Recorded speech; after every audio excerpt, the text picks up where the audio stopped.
Baik, bismillahirrahmanirrahim. Assalamualaikum warahmatullahi wabarakatuh. Sebelumnya yang terhormat kepada Ibu Adistia Erna Permanasari, STMT PhD, selaku mentor kami pada kelas Aurora.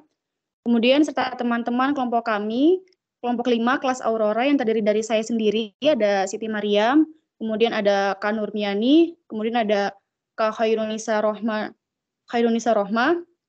Di sini kami akan membahas capstone project yang berjudul Dashboard Perkembangan COVID-19 Provinsi DKI Jakarta. Baik, tidak perlu berlama lagi, langsung saja kita mulai presentasi video pitching-nya. Kepada Kak Anissa dipersilahkan.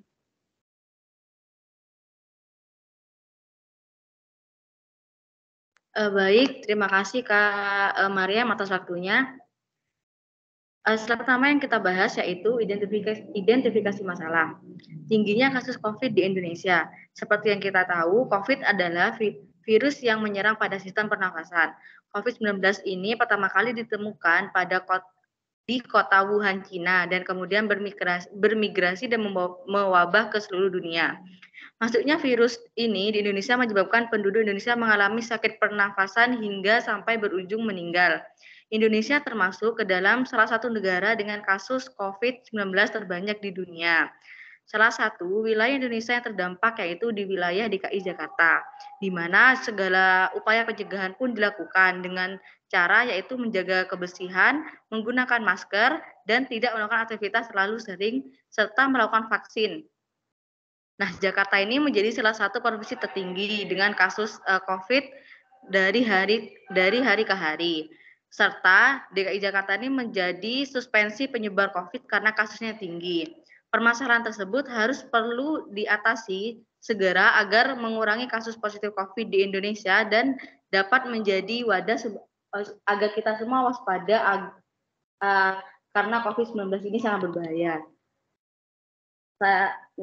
Penjelasan selanjutnya dilanjutkan oleh Kak Nurmiani. Baik, terima kasih atas kesempatannya.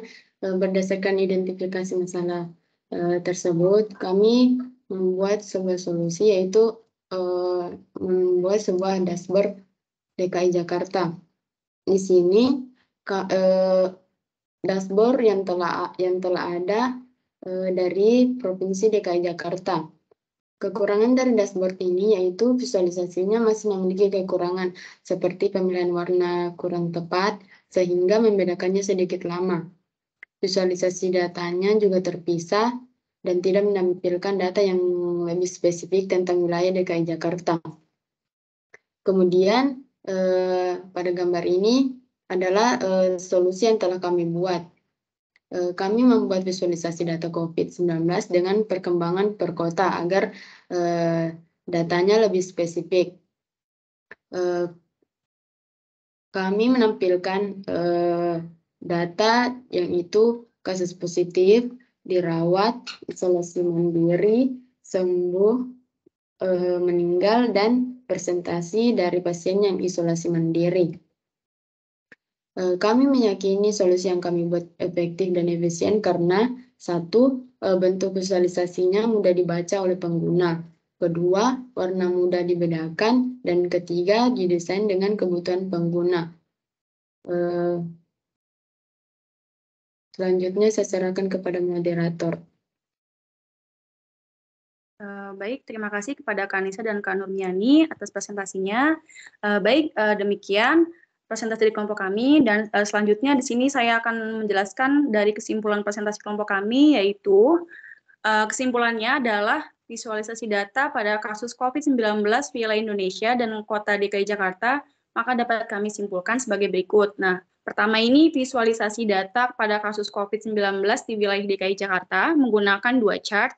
Yang pertama chart card dan warna yang digunakan yaitu merah. Untuk chart kedua yaitu stacked bar chart dengan warna berbeda di setiap kotanya. Kemudian ada visualisasi data kasus yang sembuh di wilayah DKI Jakarta menggunakan dua chart. Yang pertama chart card dan warna yang digunakan yaitu hijau. Untuk chart kedua yaitu line chart dengan warna biru tua. Kemudian ada visualisasi kasus yang dirawat di wilayah DKI Jakarta menggunakan dua chart pertama dan warna yang digunakan yaitu orange. Untuk chart kedua yaitu line chart dengan warna biru muda. Kemudian ada visualisasi kasus isolasi mandiri dirawat di wilayah DKI Jakarta menggunakan P-chart untuk melihat berapa persen pasien yang isolasi mandiri dari jumlah kasus yang positif dengan warna yang berbeda-beda berdasarkan nama kota. Kemudian ada visualisasi kasus meninggal di wilayah DKI Jakarta yang menggunakan dua chart. Yang pertama, chart card dan warna yang digunakan yaitu hitam. Untuk chart kedua yaitu line chart dengan warna oranye. Demikian saat mengetahui sebaran kasus masyarakat lebih masif melakukan langkah pencegahan, sehingga dengan data-data yang ada pada masyarakat semua bisa preventif. Kemudian kita juga bisa waspada serta mencegahnya. Nah, keterbukaan ini juga pada data tersebut berpengaruh bagi pemerintah untuk mengambil kebijakan terkait penanganan COVID-19. Serta juga bisa dijadikan bahan introspeksi terhadap kebijaksanaan penanganan wabah yang selama ini sudah diterapkan. Sepertinya protokol kesehatan yang seharusnya kita ikuti sampai saat ini. Kemudian sehingga perlunya dashboard perkembangan COVID-19 yang akan lebih mudah dalam menentukan kebijakan yang sesuai untuk menangani COVID-19 serta menyebarluaskan informasi yang paling terupdate tentang kasus COVID-19 yang terjadi di berbagai daerah di Indonesia, khususnya di wilayah kota DKI Jakarta. Oke, mungkin segitu aja presentasi video pitching dari kelompok kami. Kurang lebihnya mohon maaf. Wassalamualaikum warahmatullahi wabarakatuh.